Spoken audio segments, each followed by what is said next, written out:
અંકલેશ્વર તાલુકાના ઉછાલી ગામની સીમમાંથી દીપડો પાંજરે પુરાતા ગ્રામજનોએ હાશકાર અનુભવ્યો હતો।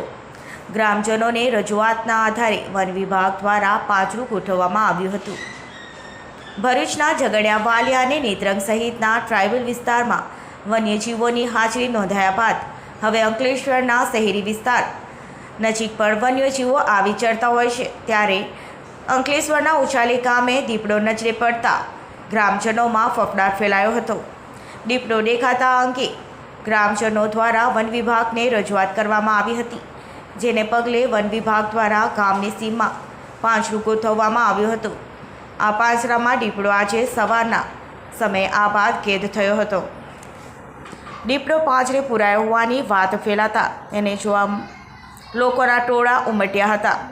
તો આ તરફ વન વિભાગના અધિકારીઓએ પણ આવી પહોંચી દીપડાને સુરક્ષિત જગ્યાએ છોડી મૂકવાની તાજવીજ હાથ ધરી છે।